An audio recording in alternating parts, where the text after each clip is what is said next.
ಅಲ್ಲಿ ಕರೆಯಲ್ಪಟ್ಟ ಎಲ್ಲಾ ಪ್ರೀತಿಯ ಸಹೋದರ ಸಹೋದರಿಯರಿಗೂ ವಂದನೆಗಳು. ನಾವಿದು 3 ಲೋಕದ ಬಗ್ಗೆ ಸ್ಟಡಿ ಮಾಡೋಣ. ಈ 3 ಲೋಕ ಅಂದ್ರೆ 3 ಗ್ರಹಗಳ ಮತ್ತೆ ಈ 3 ಲೋಕ ಅಂದ್ರೆ ಏನು ಅಂತ ತಿಳ್ಕೊಳ್ಳೋಣ. ಸತ್ಯವೇದದಲ್ಲಿ 3 ಲೋಕವನ್ನು ಏನಂತ ಹೇಳ್ತಾರೆ ಅಂದ್ರೆ, ಈ ಮೊದಲನೇ ಲೋಕವು ಇಂದಿನ ಲೋಕ ಆಗಿದೆ. ಮತ್ತೆ ಇವಾಗಿರುವಂತ ದುಷ್ಟ ಲೋಕವು ಅದು 2ನೇ ಲೋಕ ಆಗುತ್ತೆ. ಬರುವಂತ ಲೋಕವು ಮುಂದೆನೇ ಲೋಕ ಆಗುತ್ತೆ. ಈ 3 ಲೋಕದ ಬಗ್ಗೆ ನಾವು ವಚನ ಮುಖಾಂತರ ತಿಳ್ಕೊಳ್ಳೋಣ. 2ನೇ ಪೇತ್ರ 3ನೇ ಅಧ್ಯಾಯ 5 ಮತ್ತೆ 6ನೇ ವಚನವನ್ನು ಯಲ್ಲಪ್ಪ ಬ್ರದರ್ ಓದಿ ಬ್ರದರ್. ಓಕೆ ಬ್ರದರ್, ಓದ್ತೇನ್ರಿ. ಹೀಗೆ ಮಾತಾಡುವವರು ಒಂದು ಸಂಗತಿಯನ್ನು ತಿಳಿದರೂ ಬೇಕೆಂದು ಮರೆತು ಬಿಡುತ್ತಾರೆ. ಅದೇನೆಂದರೆ, ಪೂರ್ವ ಕಾಲದಲ್ಲಿದ್ದ ಭೂಮಿ ಆಕಾಶಗಳು ದೇವರ ವಾಕ್ಯದ ಮೂಲಕ ನೀರಿನಿಂದ ಉಂಟಾಗಿ ನೀರುಗಳಿಂದ ಆಧಾರಗೊಂಡಿರುವಲ್ಲಿ ಆ ನೀರುಗಳಿಂದಲೇ ಆ ಕಾಲದಲ್ಲಿದ್ದ ಲೋಕವು ಜಲಪ್ರಳಯದಲ್ಲಿ ನಾಶವಾಯಿತು. Thank you brother. Okay, thank you brother. ಇಲ್ಲಿ ಹೇಳ್ತಾರೆ ಪೂರ್ವದಿನ ಲೋಕವು ಪ್ರವಾಹದಿಂದ ನಾಶವಾಯಿತು ಅಂತ ಅಂತಾರೆ. ಹಂಗಂದ್ರೆ ಹಿಂದೆ ಒಂದು ಲೋಕವಿತ್ತು, ಅದು ಮೊದಲನೇ ಲೋಕ ಆಗುತ್ತೆ. ಇವಾಗ ನಾವು 2ನೇ ಲೋಕದ ಬಗ್ಗೆ ತಿಳ್ಕೊಳ್ಳೋಣ. ಓದಿ ಗಲಾತ್ಯ 1ನೇ ಅಧ್ಯಾಯ 4ನೇ ವಚನ. Joshua brother. ಒಂದೇ ನಿಮಿಷ.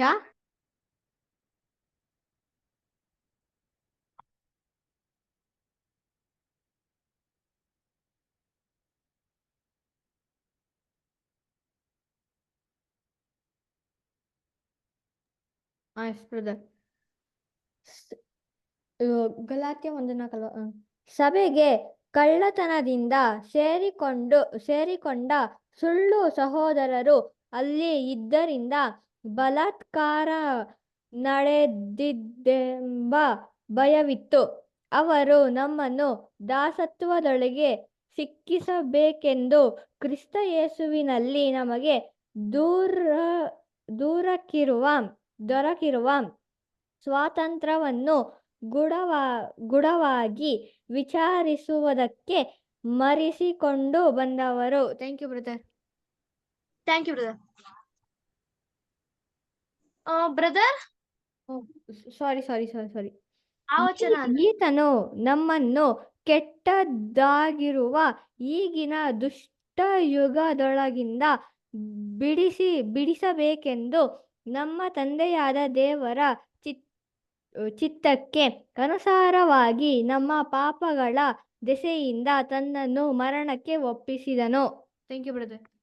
Thank you brother. ಇವಾಗಿರುವಂತ ದುಷ್ಟ ಲೋಕವು ಅಂತ ಅಂತಾರೆ. ಹಂಗಂದ್ರೆ ಇದು 2ನೇ ಲೋಕ ಆಗುತ್ತೆ. ಮುಂದಿನ ಲೋಕದ ಬಗ್ಗೆ ತಿಳ್ಕೊಳ್ಳೋಣ. ಓದೋಣ. ಇಬ್ರಿಯ 2ನೇ ಅಧ್ಯಾಯ 5ನೇ ವಚನ. ಕಮಲಮ್ಮ ಸಿಸ್ಟರ್ ಓದಿ ಸಿಸ್ಟರ್. ಇಬ್ರಿಯ 2ನೇ ಅಧ್ಯಾಯ 5ನೇ ವಚನ. ಓದ್ತೀನಿ ಬ್ರದರ್.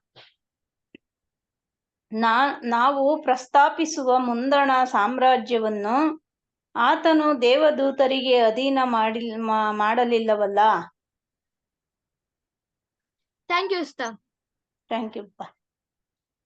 ಇಲ್ಲಿ ಹೇಳ್ತಾರೆ ದೇವರು ದೇವದೂತರಿಗೆ ಮುಂದಿನ ಸಾಮ್ರಾಜ್ಯವನ್ನು ಒಪ್ಪಿಸಿಲ್ಲ ಅಂತ ಅಂತಾರೆ.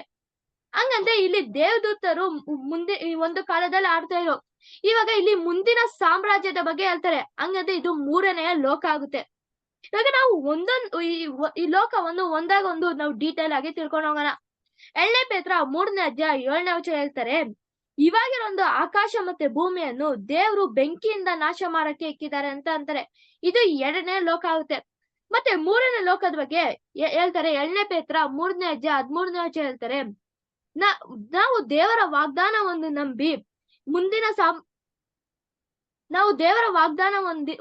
ನಂಬಿ ಮುಂದಿನ ಸಾಮ್ರಾಜ್ಯಕ್ಕೋಸ್ಕರ ಎದುರು ನೋಡ್ತಾ ಇದೀವಿ ಅಂತ ಅಂತಾರೆ. ಇದು 3ನೇ ಲೋಕ ಆಗುತ್ತೆ. ಇವಾಗ ನಾವು ಮೊದಲನೇ ಲೋಕದ ಬಗ್ಗೆ ನಾವು ಡೀಟೇಲ್ ಆಗಿ ತಿಳ್ಕೊಂಡು ಹೋಗೋಣ. ಅದ್ ಮುಂಚೆ ದೇವರು ಹೇಗೆ ಮೊದಲನೇ ಲೋಕವನ್ನು ಸೃಷ್ಟಿ ಮಾಡು ಅಂತ ನೋಡೋಣ. ಓದೋಣ. ಆದಿಕಾಂಡ 1ನೇ ಅಧ್ಯಾಯ 1ನೇ ವಚನದಲ್ಲಿ ಹೇಳ್ತಾರೆ, ಈ ಮೊದಲನೇ ಲೋಕವನ್ನು ದೇವರು ಆಕಾಶ ಮತ್ತೆ ಭೂಮಿಯನ್ನು ಸೃಷ್ಟಿ ಮಾಡಿದ್ದಾರೆ ಅಂತ ಅಂತಾರೆ. ಮತ್ತೆ 2ನೇ ದಿನದಲ್ಲಿ ದೇವರು ಏನ್ ಸೃಷ್ಟಿ ಮಾಡು ಅಂತ ನೋಡೋಣ. ಓದೋಣ. ಆದಿಕಾಂಡ 1ನೇ ಅಧ್ಯಾಯ 8ನೇ ವಚನ. ಓದಿ ಗಂಗಮ್ಮ ಸಿಸ್ಟರ್.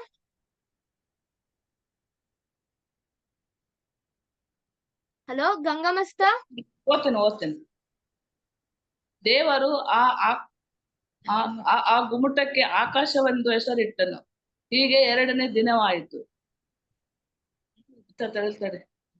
ಥ್ಯಾಂಕ್ ಯು ಹೀಗೆ ಸಾಯಂಕಾಲವು ಪ್ರಥಮ ಕಾಲವು ಹಾಗೆ ಎರಡನೇ ದಿನವಾಯಿತು. Thank you sir. ಇಲ್ಲಿ ಒಂದು ಆಕಾಶ ಸೃಷ್ಟಿ ಮಾಡಿದ್ದಾರೆ ಅಂತ ಅಂತಾರೆ. ಹಂಗಂದ್ರೆ ಮೊದಲನೇ ದಿನದಲ್ಲಿ ಸೃಷ್ಟಿ ಮಾಡುವ ಆಕಾಶ ಮತ್ತೆ ಎರಡನೇ ದಿನದಲ್ಲಿ ಸೃಷ್ಟಿ ಮಾಡುವ ಆಕಾಶ ಏನಂತ ನೋಡಿದ್ರೆ, ಆದಿಕಾಂಡ 1ನೇ ಅಧ್ಯಾಯ 1ನೇ ವಚನ ಕೊಟ್ಟಿರೋ ಆಕಾಶವು ಬ್ರಹ್ಮಾಂಡ ಮತ್ತೆ ಯೂನಿವರ್ಸ್ ಆಗಿದೆ. ಇದರ ಬಗ್ಗೆ ದಾವಿದರು ಏನಂತಾರಂದ್ರೆ, ಓದನ ಕೀರ್ತನೆ 19ನೇ ಅಧ್ಯಾಯ 1ರಿಂದ 4ನೇ ವಚನ. Joshua brother. S brother.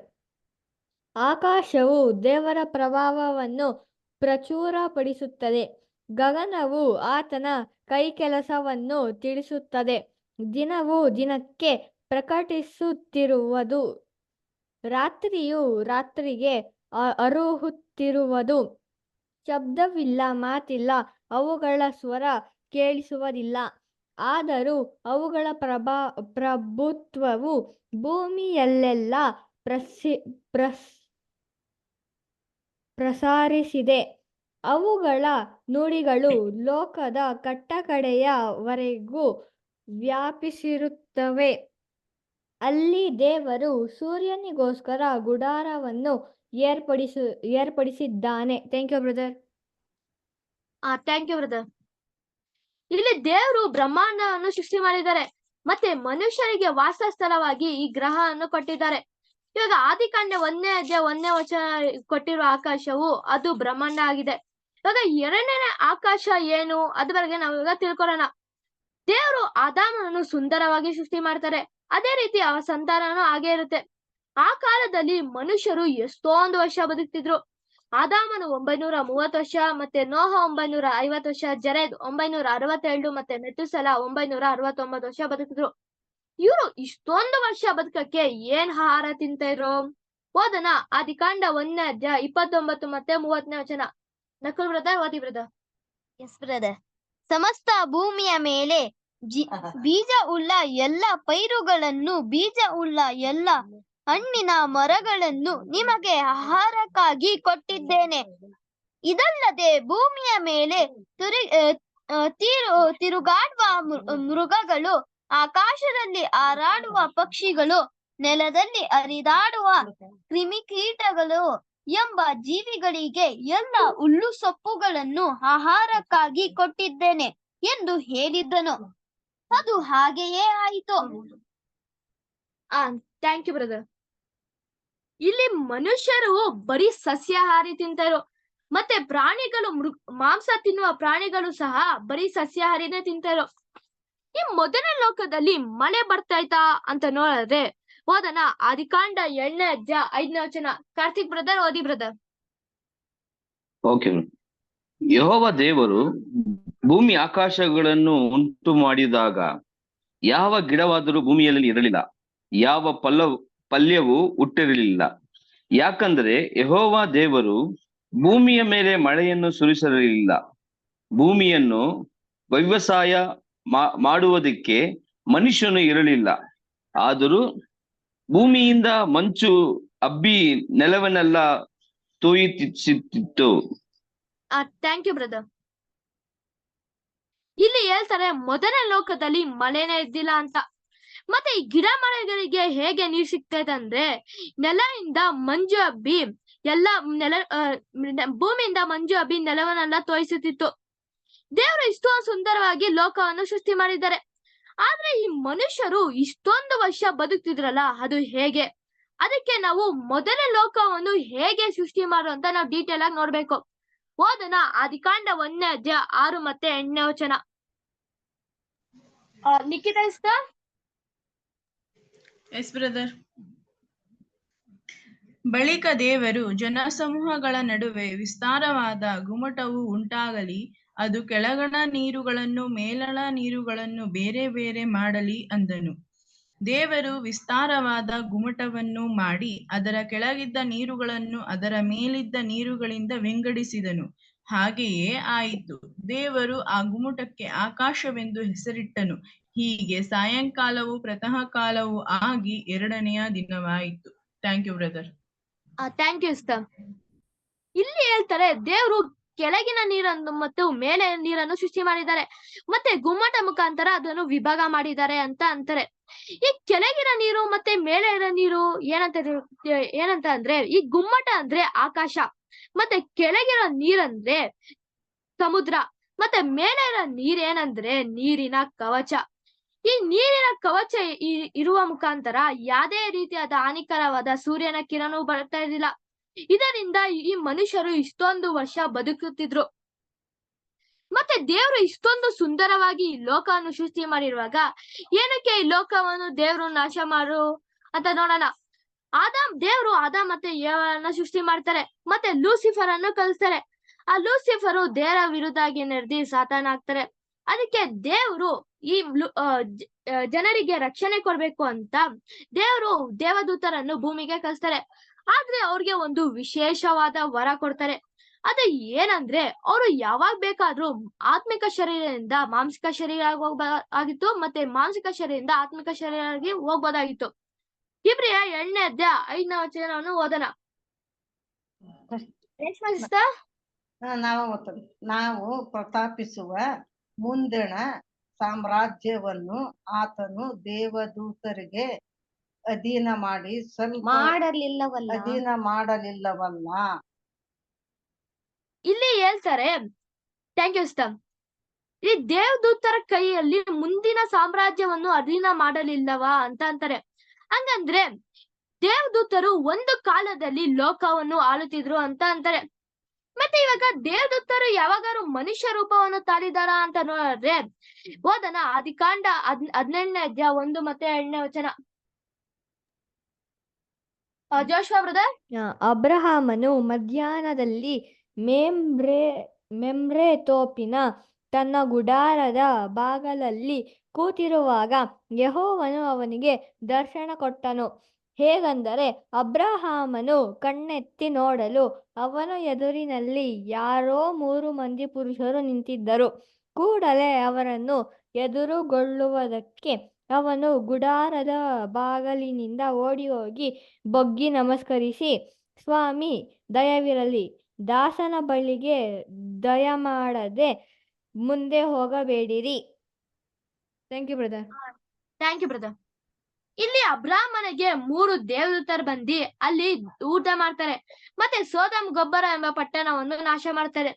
ಇನ್ನು ಅನೇಕ ಉದಾಹರಣೆ ಐತೆ. ಆದಿಕಾಂಡ 32ನೇ ಅಧ್ಯಾಯ 24 ಮತ್ತೆ 26ನೇ ವಚನ ಹೇಳ್ತಾರೆ, ಯಾಕೋಬನು ಇಡೀ ರಾತ್ರಿ ಒಂದು ದೇವದೂತರ ಜೊತೆ ಓಡಾಡ್ತಾರೆ. ಇವಾಗ ಈ ದೇವದೂತರು ದೇವರ ವಿರುದ್ಧವಾಗಿ ನಡ್ಕೋತಾರೆ.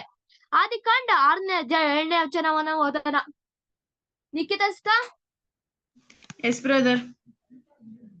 ಭೂಮಿಯ ಮೇಲೆ ಜನರು ಹೆಚ್ಚುತ್ತಾ ಅವರಿಗೆ ಹೆಣ್ಣು ಮಕ್ಕಳು ಹುಟ್ಟಲು ದೇವಪುತ್ರರು ಮನುಷ್ಯ ಪುತ್ರಿಯರ ಸೌಂದರ್ಯವನ್ನು ನೋಡಿ ತಮಗೆ ಇಷ್ಟರಾದವರನ್ನು ಹೆಂಡರನ್ನಾಗಿ ಮಾಡಿಕೊಂಡರು. Thank you brother.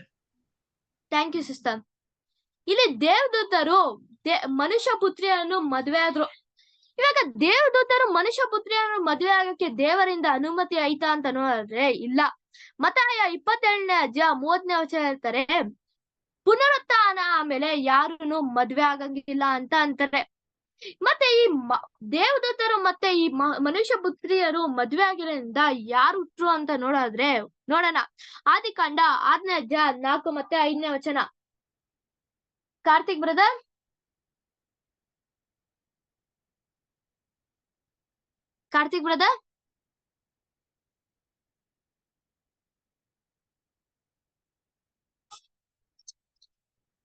Karthik brother. ಆದಿಕಾಂಡ ಎಷ್ಟ್ರಿ? 6ನೇ ಅಧ್ಯಾಯ 4 ಮತ್ತೆ 5ನೇ ವಚನ. ಆ ಕಾಲದಲ್ಲಿ, ಅಂದರೆ ದೇವಪುತ್ರರು ಮನುಷ್ಯ ಪುತ್ರಿಯರನ್ನು ಕೂಡಿ ಅವರಲ್ಲಿ ಮಕ್ಕಳನ್ನು ಪಡೆಯುವ ಕಾಲದಲ್ಲಿ, ಮಹಾಶರೀರಗಳು ಭೂಮಿಯ ಮೇಲಿದ್ದರು, ಆನಂತರದಲ್ಲಿಯೂ ಇದ್ದರು. ಪೂರ್ವದಲ್ಲಿ ಹೆಸರುಗೊಂಡ ಪರಾಕ್ರಮಶಾಲಿಗಳು ಇವರೇ. ಮನುಷ್ಯರ ಕೆಟ್ಟತನವು ಭೂಮಿಯ ಮೇಲೆ ಹೆಚ್ಚಾಗಿರುವುದರಿಂದ ಅವರು ಹೃದಯದಲ್ಲಿ ಯೋಚಿಸುವುದೆಲ್ಲವೂ ಯಾವಾಗಲೂ ಬರೀ ಕೆಟ್ಟದ್ದಾಗಿರುವುದನ್ನು ಯೆಹೋವನು ನೋಡಿ ತಾನು ಭೂಮಿಯ ಮೇಲೆ ಮನುಷ್ಯರನ್ನು ಉಂಟು ಮಾಡಿದ್ದಕ್ಕೆ ಪಶ್ಚಾತ್ತಾಪ ಪಟ್ಟು ತನ್ನ ಹೃದಯದಲ್ಲಿ ನೊಂದುಕೊಂಡನು. Thank you sir. ಇಲ್ಲಿ ದೇವದೂತರು ಮತ್ತೆ ಮನುಷ್ಯ ಪುತ್ರಿಯರು ಮದ್ವೆ ಆಗಿರೋದ್ರಿಂದ ಮಹಾ ಶರೀರಗಳು ಉಂಟಾಯ್ತು. ಅವರು ತುಂಬಾ ಶಕ್ತಿಶಾಲಿಯಾಗಿರೋ, ಅವರು ಮನುಷ್ಯರ ಮೇಲೆ ದೌರ್ಜನ್ಯವನ್ನು ಮಾಡ್ತಿದ್ರು. ಇವಾಗ ಅವರು ಎಷ್ಟು ಅಡಿ ಇದ್ರು ಅಂದ್ರೆ 50 ಅಡಿಯಷ್ಟು ಎತ್ತರ ಇದ್ರು. ಇದಕ್ಕೆ ಏನೋ ಸಾಕ್ಷಿ ಆಯ್ತಾ ಅಂತ ನೋಡಿದ್ರೆ ಈಗಿನ ಕಾಲದಲ್ಲಿ ನ್ಯಾಷನಲ್ ಜಿಯೋಗ್ರಫಿ ಅವರು ಈ ಮೂಳೆಗಳನ್ನು ಹುಡುಕಿದ್ದಾರೆ. ಇದರಿಂದ ಗೊತ್ತಾಗುತ್ತೆ ಈ ಮಹಾ ಶರೀರಗಳು ಇದ್ದಾರೆ ಅಂತ. ಅದು ಓದನ ಆದಿಕಾಂಡ 6ನೇ ಅಧ್ಯಾಯ 11ನೇ ವಚನ.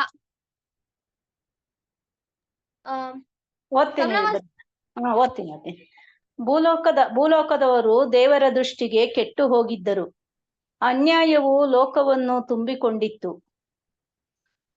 Thank you brother. ಈ ಲೋಕದಲ್ಲಿ ಅನ್ಯಾಯದ ಮತ್ತೆ ಪಾಪ ತುಂಬಿದ್ರಿಂದ ಅದಕ್ಕೆ ದೇವರು ಈ ಲೋಕವನ್ನು ನಾಶ ಮಾಡ್ಬೇಕಂತ ನೋಹನನ್ನು ಉಪಯೋಗಿಸ್ತಾರೆ. ನೋಹನ ಮುಖಾಂತರ ದೇವರು ನಾವೆಯನ್ನು ಕಟ್ತಾರೆ. ನೋಹನು 120 ವರ್ಷ ನಾವೆಯನ್ನು ಕಟ್ತಾರೆ. ಇದರಿಂದ ನೋಹನ ನಾವೆ ಕಟ್ಟಿದ್ರಿಂದ ಎಷ್ಟು ಜೋಡಿಯ ಪ್ರಾಣಿ ಒಳಗೆ ನಾವೆ ಒಳಗೆ ಹೋಯ್ತು ಅಂತ ನೋಡಿದ್ರೆ ಓದನ ಆದಿಕಾಂಡ 7ನೇ ಅಧ್ಯಾಯ 2 ಮತ್ತೆ 3ನೇ ವಚನ. Nikhita yes brother. ಎಲ್ಲಾ ಶುದ್ಧ ಪಶುಗಳಲ್ಲಿ 7 ಗಂಡು ಹೆಣ್ಣುಗಳನ್ನು, ಶುದ್ಧವಲ್ಲದ ಪಶುಗಳಲ್ಲಿ 2 ಗಂಡು ಹೆಣ್ಣುಗಳನ್ನು ನಿನ್ನೊಂದಿಗೆ ತೆಗೆದುಕೋ. ಪಕ್ಷಿಗಳಲ್ಲಿಯೂ 7 ಗಂಡು ಹೆಣ್ಣುಗಳನ್ನು ತೆಗೆದುಕೋ. ಹೀಗೆ ಆಯಾ ಜಾತಿಯನ್ನು ಭೂಮಿಯ ಮೇಲೆ ಉಳಿಸಿ ಕಾಪಾಡಬೇಕು. Thank you sir. ಇಲ್ಲಿ ದೇವ್ರ ಏನಂತ ಅಂತಾರಂದ್ರೆ 7 ಜೋಡಿಯಾದ ಶುದ್ಧವಾದ ಪ್ರಾಣಿ ಮತ್ತು 2 ಜೋಡಿಯಾದ ಅಶುದ್ಧವಾದ ಪ್ರಾಣಿಯನ್ನು ತಕೊಳ್ಳು ಅಂತ ಅಂತಾರೆ. ಏನಕ್ಕೆ 7 ಜೋಡಿ ಅಂದ್ರೆ ಆ ಕಾಲದಲ್ಲಿ ಅವರು ಬಲಿ ಕೊಡುವ ಮುಖಾಂತರ ಅದರ ಸಂಖ್ಯೆಯೂ ಅಷ್ಟೇ ಜಾಸ್ತಿ ಆಗಿರ್ಬೇಕಾಯ್ತು. ಇವಾಗ ಸರಿ, ಮೊದಲನೇ ಲೋಕದಲ್ಲಿ ಮಳೆನೇ ಬರ್ತಾ ಇದ್ದಿಲ್ಲ, ಮತ್ತೆ ಪ್ರವಾಹ ಉಂಟಾಗಷ್ಟು ಮಳೆ ಎಲ್ಲಿಂದ ಬಂತು ಅಂತ ನೋಡ್ರೆ ಓದನ ಆದಿಕಾಂಡ 7ನೇ ಅಧ್ಯಾಯ 11 ಮತ್ತೆ 12ನೇ ವಚನ. ಶಕುಂತಲಾ ನೋಹನ ಜೀವಮಾನದ 600ನೆಯ ವರುಷದ 2ನೆಯ ತಿಂಗಳಿನ 17ನೆಯ ದಿನದಲ್ಲಿ ಭೂಮಿಯ ಕೆಳಗಿರುವ ಸಾಗರದ ಸೆಲೆಗಳು ಒಡೆದವು, ಆಕಾಶದ ತೂಗುಗಳು ತೆರೆದವು. 40 ದಿನವೂ ಹಗಲಿರುಳು ಭೂಮಿಯ ಮೇಲೆ ದೊಡ್ಡ ಮಳೆಯು ಸುರಿಯಿತು. Thank you sir. ಇಲ್ಲಿ ಆಕಾಶದ ತೂಗುಗಳು ತೆರೆಯಿತು ಅಂತ ಅಂತಾರೆ. ಇದು ಏನಂದ್ರೆ ಮೇಲೆ ಇರುವ ನೀರಿನ ಕವಚ ಇತ್ತಲ್ಲ ಅದು ಒಡೆದೋಯ್ತು. ಇದರ ಮುಖಾಂತರ 40 ದಿವಸ ಕಂಟಿನ್ಯೂಸ್ ಆಗಿ ಮಳೆ ಬರುತ್ತೆ. ಇದರಿಂದ ಎಲ್ಲಾ ಮನುಷ್ಯರು ಮತ್ತೆ ಮಹಾಶರೀರಗಳು ಇದ್ರಲ್ಲ ಅವರೆಲ್ಲ ಪ್ರವಾಹದಿಂದ ಸಾಯ್ತಾರೆ. ಮತ್ತೆ ಈ ದೇವದೂತರು ಸತ್ತೋದ್ರ ಅಂತ ನೋಡಿದ್ರೆ ಇಲ್ಲ, ದೇವದೂತರು ಸತ್ತಿಲ್ಲ. ಅವರು ಮಾನಸಿಕ ಶರೀರದಿಂದ ಆತ್ಮಿಕ ಶರೀರ ಹೋಗ್ತಾರೆ. ಆದ್ರೆ ದೇವರು ಪರಲೋಕಕ್ಕೆ ಹೋಗಕ್ಕೆ ಬಿಡಲ್ಲ. ದೇವರು ಕತ್ತಲೆ ಗುಂಡಿಯಲ್ಲಿ ಅವ್ರನ್ನ ಕಟ್ಟಾಕ್ತಾರೆ. ಓದನ 2ನೇ ಪೇತ್ರ 2ನೇ ಅಧ್ಯಾಯ 4ನೇ ವಚನ. ಶಕುಂತಲಾ ನಮಗೆ ಕೊಟ್ಟಿರೋದು ತರುಣ್ ಓದಿಸ್ತ. ಹೇಗೆಂದರೆ ದೇವದೂತರು ಪಾಪ ಮಾಡಿದಾಗ್ಯೂ ದೇವರು ಅವರನ್ನು ಸುಮ್ಮನೆ ಬಿಡದೆ ನರಕಕ್ಕೆ ದೊಬ್ಬಿ ನ್ಯಾಯ ತೀರ್ಪನ್ನು ಹೊಂದುವುದಕ್ಕೆ ಹಿಡಲ್ಪಟ್ಟವರಾಗಿರಬೇಕೆಂದು ಕತ್ತಲೆ ಗುಂಡಿಗಳಿಗೆ ಒಪ್ಪಿಸಿದನು. ಇಲ್ಲಿ ದೇವರು ದೇವದೂತರನ್ನು ಕತ್ತಲೆ ಗುಂಬಿಯಲ್ಲಿ ಕಟ್ಟಾಕ್ತಾರೆ. ಆಮೇಲೆ ಈ ಎಲ್ಲ ನೆಲ ಒಣಗಾದ್ಮೇಲೆ ನೋಹನು ನಾವೆಯಿಂದ ಈಚೆ ಬಂದು ದೇವರಿಗೆ ಯಜ್ಞನ ಸಲ್ಲಿಸ್ತಾರೆ. ಮತ್ತೆ ದೇವ್ರು ಇನ್ನು ಯಾವತ್ತೂ ಪ್ರವಾಹ ಬರ್ಸಲ್ಲ ಅಂತ ಅದಕ್ಕೆ ಸಾಕ್ಷಿಯಾಗಿ ಮಿಗಿಲು ಬಿಡನ್ನು ಇಕ್ತಾರೆ. ಇವಾಗ ಈ ಲೋಕನೇ ನಾಶವಾಯ್ತಾ ಅಂತ ನೋಡಿದ್ರೆ ಇಲ್ಲ. ಓದನ ಪ್ರಸಂಗಿಯಲ್ಲಿ 1ನೇ ಅಧ್ಯಾಯ 4ನೇ ವಚನ ಅಂತಾರೆ, ಎಷ್ಟನೇ ತಲೆಮಾರಾದ್ರೂ ಲೋಕ ನಾಶ ಆಗಲ್ಲ, ಲೋಕದಲ್ಲಿ ಒಂದು ವ್ಯವಸ್ಥೆ ನಾಶವಾಗುತ್ತೆ ಅಂತ ಅಂತಾರೆ. ಯೆಶಾಯ 45ನೇ ಅಧ್ಯಾಯ 18ನೇ ವಚನ ಹೇಳ್ತಾರೆ. ನಕುಲ್ ಬ್ರದರ್. ಆಕಾಶ ಮಂಡಲವನ್ನು ಸೃಷ್ಟಿಸಿದ್ದ ಯೆಹೋವನ ಮಾತನ್ನು ಕೇಳಿರಿ. ಆತನೇ ದೇವರು ಭೂಲೋಕವನ್ನು ನಿರ್ಮಿಸಿ ರೂಪಿಸಿ ಸ್ಥಾಪಿಸಿದ್ದನು. ಅದನ್ನು ಶೂನ್ಯ ಸ್ಥಾನವಾಗಿರಲೆಂದು ಸೃಷ್ಟಿಸದೆ ಜನ ನಿವಾಸಕ್ಕಾಗಿಯೇ ರೂಪಿಸಿದ್ದನು. Thank you brother. ಇಲ್ಲಿ ದೇವ್ರು ಸುಮ್ನೆ ಲೋಕವನ್ನು ಖಾಲಿ ಬಿಡಕ್ಕೋಸ್ಕರ ಸೃಷ್ಟಿಲ್ಲ, ಅಲ್ಲಿ ಜನರು ವಾಸ ಮಾಡ್ಬೇಕಂತ ಸೃಷ್ಟಿ ಮಾಡಿದ್ದಾರೆ. ಇದರಿಂದ ಗೊತ್ತಾಗುತ್ತೆ ದೇವ್ರು ಈ ರೀತಿಯಾಗಿ ಲೋಕವನ್ನು ಮೊದಲನೇ ಲೋಕವನ್ನು ಹೇಗೆ ಪ್ರಾರಂಭ ಮಾಡು ಹೇಗೆ ಅಂತ್ಯ ಮಾಡು ಅಂತ ಗೊತ್ತಾಗುತ್ತೆ. ನಾವು ಎರಡನೇ ಲೋಕದ ಬಗ್ಗೆ ಸ್ವಲ್ಪ ತಿಳ್ಕೊಳ್ಳೋಣ. ಓದೋಣ 2 ಪೇತ್ರ 3ನೇ ಅಧ್ಯಾಯ 7ನೇ ವಚನ. ಹೀಗಿರುವ ಭೂಮಿಯ ಆಕಾಶಗಳು ಅದೇ ವಾಕ್ಯದ ಬಲದಿಂದ ಬೆಂಕಿಯ ಮೂಲಕ ನಾಶವಾಗುವುದಕ್ಕೆ ಇಡಲ್ಪಟ್ಟಿವೆ. ಇದು 2ನೇ ಲೋಕದ ಬಗ್ಗೆ ಹೇಳ್ತಾರೆ. ನಾವು ಇವಾಗ 3ನೇ ಲೋಕದ ಬಗ್ಗೆ ತಿಳ್ಕೊಳ್ಳೋಣ. 2 ಪೇತ್ರ 3ನೇ ಅಧ್ಯಾಯ 13ನೇ ವಚನವನ್ನ ಮಂಜಮಸ್ತ ಓದಿಸ್ತ. ಮಂಜಮಸ್ತ ಓದ್ತೀನಪ್ಪ. ಆದರೆ ನಾವು ದೇವರ ವಾಗ್ದಾನವನ್ನು ನಂಬಿ ನೂತನ ಆಕಾಶ ಮಂಡಲವನ್ನು ನೂತನ ಭೂಮಂಡಲವನ್ನು ಎದುರು ನೋಡುತ್ತಾ ಇದ್ದೇವೆ. ಅವುಗಳು ನೀತಿಯು ವಾಸವಾಗಿ ಇರುವುದು. ಥ್ಯಾಂಕ್ ಯು ಇಸ್ತ. Thank you brother. ಇದು ಮುಂದಿನ ಸಾಮ್ರಾಜ್ಯ ಬಗ್ಗೆ ಹೇಳ್ತಾರೆ. ಈ ವಾಕ್ಯವನ್ನು ದೇವರ ಆಶೀರ್ವದಿಸಿ. ದೇವರಿಗೆ ಸ್ತೋತ್ರ, ದೇವರಿಗೆ ಆಮೆನ್.